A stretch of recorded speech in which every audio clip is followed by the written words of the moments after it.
What is going on, everyone? DSP here, and I am proud to announce that I've just completed the single-player campaign of Duke Nukem Forever. And now that I have played the entire game and sat down, I'm actually uploading the videos right now as I'm recording this. I have to talk about this. I have to talk about this game. I have to get my feelings out. And also I need to talk about the gaming media and what they've done to this game, in my opinion, very unfairly. Okay? So first of all, I just want to let everyone up to speed if you haven't been following along or looking at reviews. But basically, all mainstream media, and we're talking places like IGN, GameSpot, I don't know if it was Game Trailers or... So, all of the mainstream places that most people go online to look for gaming information and reviews, even though that's probably a bad thing to do, to be completely truthful, are basically slamming the living shit out of this game, Duke Nukem Forever. Okay, they're saying, first of all, I've seen a whole bunch of different stuff. First of all, I've seen it's a disappointment. If this game was in development for 12 years, what were they doing for the last 11 and a half? The graphics are horrible. The gameplay's horrible. I've seen both sides of the fence. I see some people say, "Oh, this game, it's too hardcore. It's too much like the old school. It's not a modernized game. It seems like it's still stuck in the 1990s." But then I've seen people who said, "Oh, well, I played Duke in the 1990s, and I don't like this game because this game's too modern. They changed too much. Why are there puzzles and platforming in the Duke Nukem game when the Duke Nukem 3D was just hardcore shooting everything, and that was all it was about?" Okay? I see everyone slamming it, and I really have to speak up because it's official that GameSpot gave this game officially its review. Well, let me take that back. It gave this version of the game for Xbox 360 a 3 out of 10, and it gave Duke Nukem Forever a 3.5, okay, for PC version. Now, that's fucking apeshit crazy, and I completely disagree with the guy who did that review, to the point where now we're going to talk a little bit about the review process and how it should really go, and how unprofessional I think that person was for giving this game that score, being that I've played it now, and I think that he really should be reprimanded for what he did, and the whole company should be reprimanded for putting out an unfair review like that, because the bottom line is, it's wrong. Even though it's an opinion, the fact is, this game is not so bad that it's a 3, okay? There are way worse games that I've already played this year, but we'll get into that. So anyway, I've beaten Duke Nukem Forever, and here are my feelings, okay? My honest feelings are that, no, this is not a game that feels like it's been developed for 14 years. You want to know why? Because this game wasn't developed for 14 years. It was developed for 2 years, then they had to change graphics engines. Then it was designed for another 2 years, then they had to change graphics engines again. It went through 4 major gaming studios. This team has never just been allowed to sit down and design one game. They keep getting fucked by the people who were the creative masterminds behind this and kept saying, "Oh, I don't like that, not good enough, let's go to something different." Or, "Oh, you know, we're designing for this game engine, but now new ones come out, we want Duke to be the biggest and baddest, so just trash everything you've worked on and start from scratch again." If I worked for the studio, I would go nuts. I probably would have jumped out the window and committed suicide, okay? So these people are to be commended. The people from 3D Realms are to be commended for sticking in as long as they did. And even though 3D Realms closed their doors in 2007, it's also to be commended Gearbox Software for picking this title up and having the balls to put it out there and say, "Listen, this game deserves to be released, regardless of if it's going to be the best game or worst game ever made. It needs to be released," okay? So that's just the start. Now, just so everyone knows, I am a bit of a Duke Nukem fanboy. I love Duke Nukem 3D. I played it in the 90s, and you know, I absolutely thought the game was original. It had nudity, it had irreverence, it had Duke giving out crazy catchphrases like "your face, your ass, what's the difference?" every 2 seconds. I mean, none of that had been in a game before. It was like the first time you saw that kind of crazy off-the-wall shit. It also had some really original weapons like the shrink gun, the freeze ray, things that, again, hadn't been seen in an FPS before. So I loved the first game. I've been waiting diligently for 14 years for this game to come out. Now, it's because it's been through so many problems, I knew that when this game was released, it was not going to be a masterpiece, okay? It's not going to be a perfect game. And the reason is, again, the team has never been allowed to just sit down and make the game for one format, for one engine, for one thing. They've been fucked, and fucked repeatedly in the ass, and it's not fair to them to have that kind of expectation. What I did expect was a game that was probably going to play like a game from the 1990s because that's when it was started development, but a game that was going to have the irreverent humor, nudity, sex jokes, strip clubs, all that kind of stuff that you come to expect from a Duke Nukem game, plus probably classics 1990s first-person shooter gameplay. But I fully expected that when this game came out that it was also going to have a modern twist. I knew there was going to be something. I figured the graphics obviously would be upgraded, which they were, but I also figured the gameplay will be upgraded as well, okay? And here's really what the game boils down to. If you haven't watched the playthrough, you wouldn't know. If you watch it, you'll know, because people are like saying, wow, I'm watching Phil's playthrough and this game doesn't look that bad. Why the hell are there all these major media outlets basically shitting all over this game? It doesn't make sense, and I completely agree. It doesn't make sense, but I know why it's happening, or at least I have a hunch why it's happening. And no, it's not some crazy conspiracy. Activision didn't pay these guys under the table to shit on this game. That's absolutely ridiculous. We're not even going to go there. But what is this game when you play it? I'll tell you exactly what it is. It is Duke Nukem 3D style gameplay, running and gunning, with a modern twist. And the modern twists are a couple things. A regenerating health bar, instead of having to constantly be looking for power-ups throughout the game to regenerate your health. To replenish your health. On a 2-weapon limit, because back in the day, with all those classic FPSs like Doom, Duke, Quake, you could hold like 8, 10 weapons at once. They realized the game would be way too easy if you could always have every weapon. And rather than have to look for specific ammo types, which makes the game way too complicated, like they used to be back in the 90s, they now have generic ammo boxes that fill up every weapon, and they knew if you have 8 weapons on you, and you get full ammo every single time you hit an ammo box, the game's going to be way too easy. So they had to do something to change it, and they said, let's just give you 2 weapons. The last change is that they've added more of a puzzle style and a platforming style elements to this game. I am not surprised. Look at games like Portal. Look at games like, not Call of Duty really doesn't do that kind of stuff, but there are a lot of other first-person shooters are adding that kind of element to it, okay? And it's because they want variety. They don't want the entire game to be you just running and shooting things, because in this day and age, people will get tired of that fairly quickly. Or, on the flip side, if you just do running and shooting things, Duke Nukem Forever probably would have been a 4-hour campaign. As it is, it's over 8 hours. I believe when I added up, it was actually 9 hours or so for me to beat the normal level difficulty of this game. So, people constantly complain, oh, Call of Duty, the campaign's so short, it's only 4.5 hours. Well, look at the gameplay. It's just shooting things. How long can you just run and fucking shoot things? That's why the campaign's so short. Duke Nukem Forever said, let's add in a bonus stage where you're collecting items in a strip club. That'd be a cool thing to have. Even though it's not necessarily shooting FPS gameplay, it's cool. It's variety. It mixes things up. Let's have some puzzles and things to break the action so that you're not constantly complaining that all I'm doing is shooting and then there's not enough content in the game, or saying the game is far too repetitive. That's why they added those elements to the game. I know what they were thinking. You can tell when you're playing the game exactly what was going through the developers' minds at that time, okay?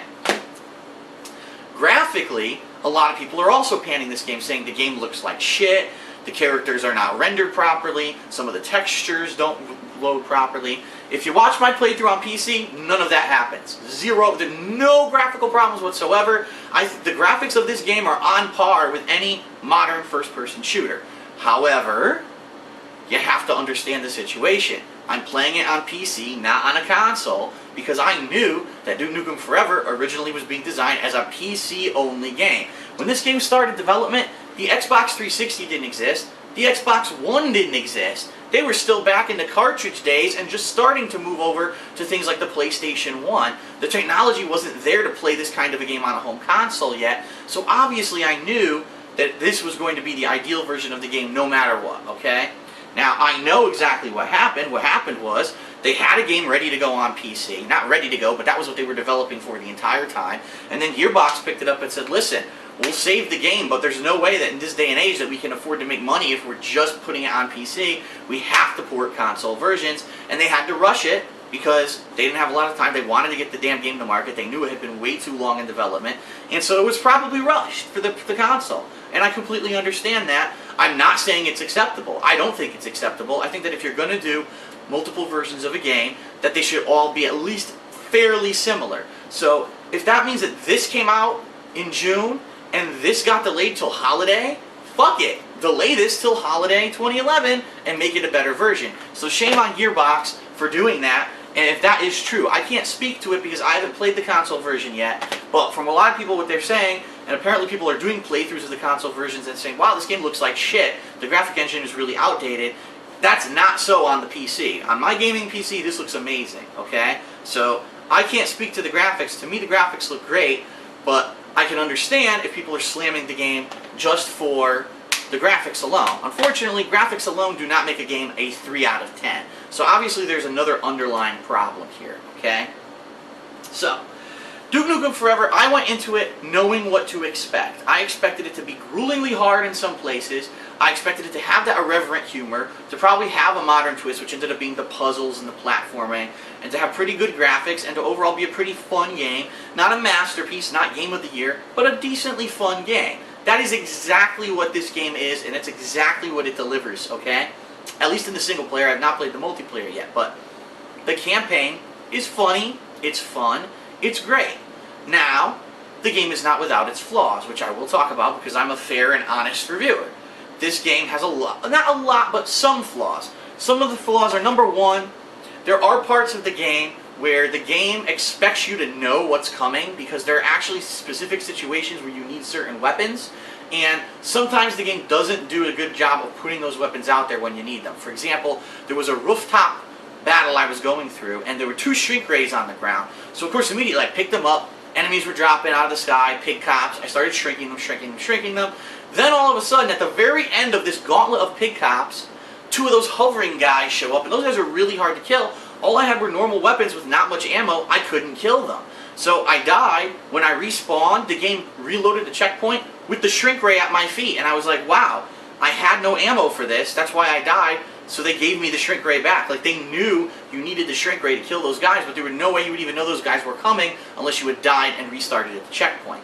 This kind of stuff used to happen all the time in the 90s for first-person shooter games. I couldn't tell you how many times in games like Quake 1 and Quake 2, Duke Nukem, Doom, where there were places where you needed to know what's coming, and it is kind of unfair. So, for me, my complaint about this game in that regard isn't necessarily that they don't tell you what you need, but you can't save your game whenever you want. Because what you would do back in the day, if you're in the middle of a crazy firefight, oh fuck, save the game because it's a PC game, you can save whenever you want, and that way, if you get to that last guy, and you're like, uh-oh, I can't kill him, you could reload that save from the beginning of the battle and save the shrink ray.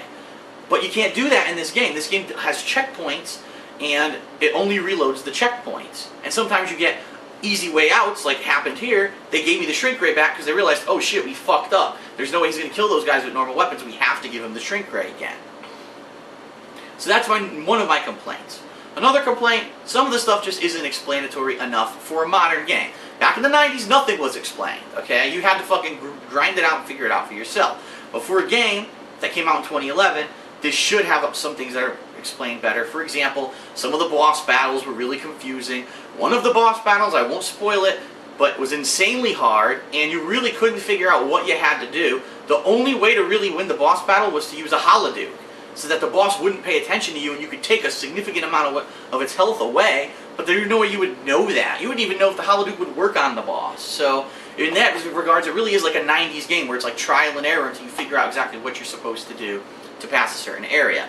But there is one particular part of this game that is way too fucking hard, and the reason that it's silly to me is because it never happens again. You're in a situation underwater where it's very hard to defend yourself. The controls are horrible underwater. You can't really move yourself properly the way you want to, and you just get fucked up. And you're going to keep playing it and playing it and playing it to beat this part, because I did, I know. Unless you know exactly how to do it, which eventually I figured out, what you need to do is bait those enemies out of the room they're in, so there's some distance between you and them. Then you can also get oxygen so you can breathe underwater, and you can shoot them from a distance until eventually they die off. I didn't know that, and it took me a long time to figure that out. So that is one thing, that the difficulty level of some of the parts of this game are very hard. It's because it expects you to think you're playing a 1990s FPS game on a PC, okay? Outside of those problems, there's nothing wrong with this game. So basically, this is a fun game. It's irreverent. It's exactly what you expect it to be. It's difficult, but it's rewarding. and the ending is pretty good. There's actually an ending after the credits. You should wait after the credits to watch it. If you haven't seen it yet, obviously you can see it in my videos, but wait till after the credits for the real ending of the game. But I really liked how the game wrapped up. It made sense. It was fun. So, for me, if I were to honestly rate this game, okay, as a fanboy of Duke, I would love, if I weren't an honest reviewer, I would say this game is like a 7.5 or an 8. I would. Because I'm such a fan of Duke, I liked it that much. But I know it's not that good of a game. I know it's a game that's stuck in the 1990s. I have to give it a 6.5, okay? That's my honest score for the game, is a 6.5. It is not horrible by any means. Now, let's talk about the gaming media, because I know we're talking a little while here about the game itself. Why is the gaming media giving the game what they're giving it? I'm going to tell you exactly why. Number one, because they don't know what the fuck they're doing, okay? When you review a game, yes, it's an opinion and you're entitled to your opinion, but there are professional guidelines you need to use to make a fair and honest review of a game. You need to give the points and counterpoints, the pros and cons of the game, why you think it's good, why you think it's bad, and then overall put that together to get a final score for the game, and then you have to make sure that that score is in scale and perspective of all the other scores that your media outlet has given that year. So for example, Conduit 2, by far the worst game I've played so far this year. If I were to honestly rate Conduit 2, I would give Conduit 2 a 3 out of 10. That game deserves a 3 because the gameplay is broken, horrible, way too difficult. The graphics engine is so outdated, you can't even see what's going on half the time or understand what's going on. The story's horrible, the ending's horrible, the game is a piece of shit. It should have never been made. I don't understand how it even got a green light. Someone who knows something about games should have looked at that and said, oh god, no, fuck that, shit can it, we'll make something better. But the game got made anyway. I give it a 3 because, yes, it is still playable, you can actually beat it. Yeah, there is online multiplayer, which I haven't had a chance to show anyone, but I have not really played it significantly, but it's not a 0. A 0 would be this: don't boot the game. Don't ever boot the game because you can't even beat one level, you'll get no fun out of it, okay? You do get some fun out of Conduit 2. So in perspective of the ratings that I would give a game like Conduit 2, okay, Duke Nukem Forever is a 6.5. That's an honest answer, okay? What these people in the gaming media are doing are they're playing the game and they're like, oh, this isn't anything like I expected it was going to be. It's not a modernized game. It's too hard. The graphics are outdated, which I disagree. Again, if you're playing on PC, the graphics are not outdated, but the graphics are outdated, and it's infantile, and it's puerile, and it's insulting, and it's too immature, and it's a 3. No, that's not how you do a game review. You don't just off the cuff of your arm say, I don't like this game in the moment, it's a 3. Because the bottom line is, if I, at every time that I was pissed about a game, decided to review it at that time, every game would be a fucking 0. Because you know my playthroughs, I'm honest and I speak my mind. If there's a part that's pissing me off, I get mad and I say it. That's not when I write my fucking game review. I wait till I complete the entire game, I sit down, I let it settle in, I compare that review to other games that I've reviewed or talked about, and then I honestly figure out what exactly a game should be rated. That's not what these people are doing. They're unprofessional. They're sitting down, they're getting frustrated at one part of the game or one aspect of the game, or they're disappointed because it didn't live up to their personal expectations. They're not giving it a bigger picture view. They're not comparing it to other games that have recently come out that have been utter shit. I mean, let's face it. I've seen reviews for games like Thor that are like 5s and 6s, then how can you rate this a 3? You can't. This game is actually a decent game. It's not a horrendous bad game like those other broken games. Now there's one other thing, and I forgot to bring it in. Give me 1 second. There's one other thing I want to show everyone that really pisses me off, alright?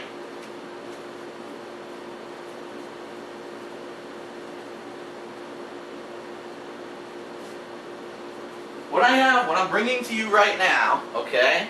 I'm bringing you the most recent issue of Game Informer, which just came out a couple days ago.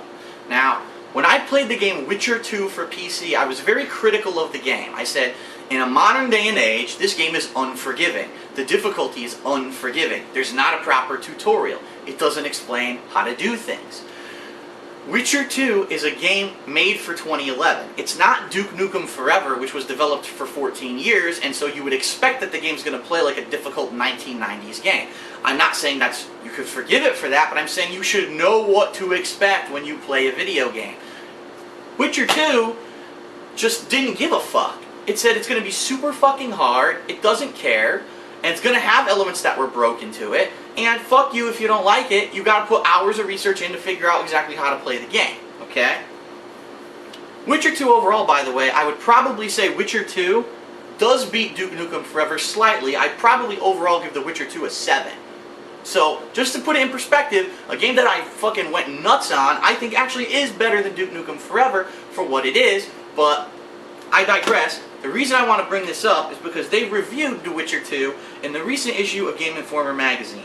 And I'm going to call this motherfucker out because I read this review and I'm fucking furious, okay? Here's the review, Witcher 2, Assassin of Kings, okay? Written by Adam Bessner, or Bessner, I don't know how to pronounce his name. But the bottom line is this. He basically, I'm going to read you some of the lines straight from this article. I'm not fucking with you. It says, he says, it's easy to lose yourself in its environment, yet if you're anything like me, you'll hate portions of the game with a burning passion.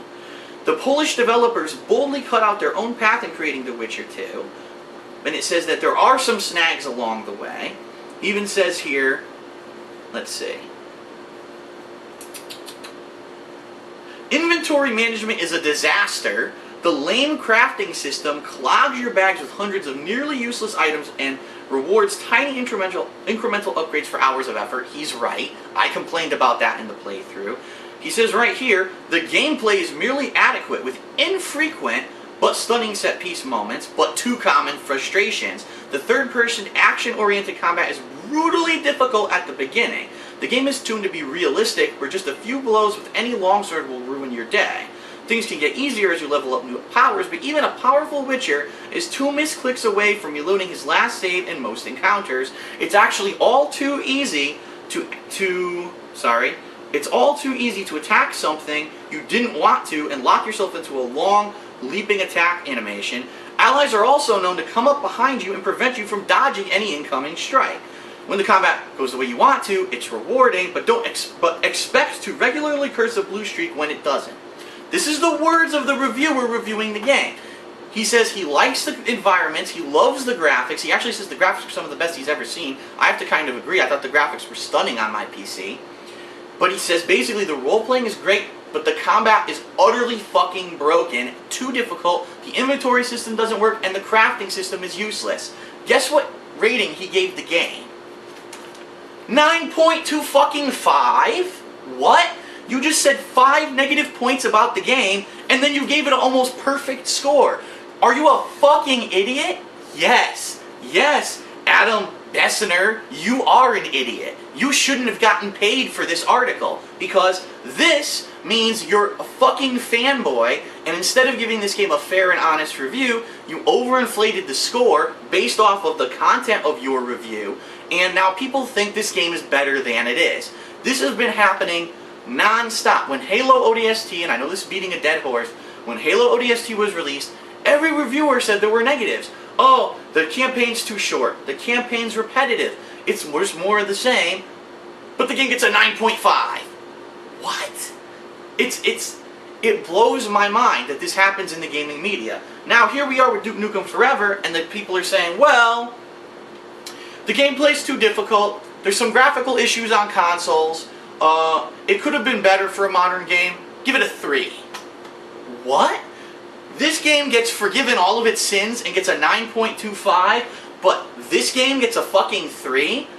What did they ever do to you? What the fuck did 3D Realms and Gearbox Software do to these people that they're so angry that they're raping this game in reviews? I don't understand it. And when this becomes acceptable, because when I was playing this game and criticizing it, all I got were comments from PC fanboys saying, but the game's rated a 9 everywhere, so you obviously don't know what you're talking about. Well, here's your review of a 9 saying that the gameplay is awful, okay?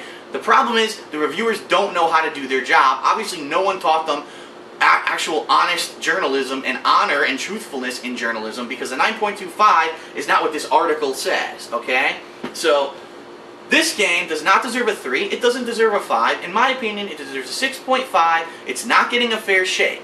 Now, the only thing that I can say, the only thing, is that if this version of the game really is as horrible as the people are saying it is graphics-wise, then I can understand giving it a lower score. But the most I'd probably deduct for bad graphics is maybe 2 to 2.5 points. So at the least, if this game was hand-drawn or it was 8-bit graphics, I'd probably give it a 4 at the least. You can't give this game a 3. You just can't. Journalistic integrity, you can't do it, okay? Unless you're a fucking idiot who doesn't play any other games. Maybe if the only other game you've ever played in your life was Modern Warfare 2, and then I said, oh, my second game I choose is Duke Nukem Forever, you'd probably hate the game. But when you put it in perspective with other games that are out there, which is exactly what I do when I review games, this game is not a fucking 3, it's not a 5, it's a good game.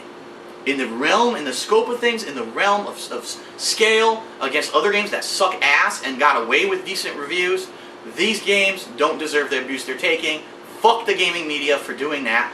This is why I'll never work for those fucking assholes, because I can't stand doing that kind of shit. If my editor came to me and said, no, Phil, you have to give that game a lower score, you know what I would say? Fuck you, I quit, and I'd walk out the door. Because that's, unfortunately, what people should do when you have the responsibility to tell people the quality of a game and whether or not they should go out and buy it. You have no right to lie about the score of a game. This game is getting flack for the wrong reasons. I don't know what the real reasons are, but it's better than what the reviewers are saying it is. Don't believe them. If you want to have fun, you want to have a nice, fun, but challenging 9-hour campaign that's not like any other game out there right now, this is the game that you want to play. Hail to the fucking king. I can't wait. It's pretty obvious they're going to make a sequel that'll be way better because they're going to actually have time to develop it like a real game instead of having to throw away the graphics engine every year and have to start from scratch. They're actually going to get to develop a real Duke Nukem game that's going to have a real development schedule. I can't wait for it. I'll be first in line for it. I'm DSP.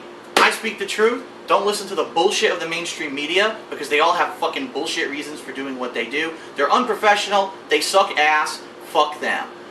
Trust in people like me who are going to be honest about this stuff, okay? Because honestly, the reason that I'm honest is because I'm not employed by these companies. But guess what? I get paid by you to be honest about the games. So if you keep watching my videos, I can keep giving you the truth about games like this so you know exactly what's worth playing and what's not, okay? I'm DSP. Thanks a lot for listening to my rant. I had to get it off my chest. Duke Nukem Forever is a decent game. Gearbox Software should be commended. 3D Realm should be commended for sticking in there for so long with the assholes of management that they had. And they deserve another shot to make a real Duke Nukem game that's a modern game for the now. So, play the game, enjoy the game, and hopefully the sequel will be better. Thanks.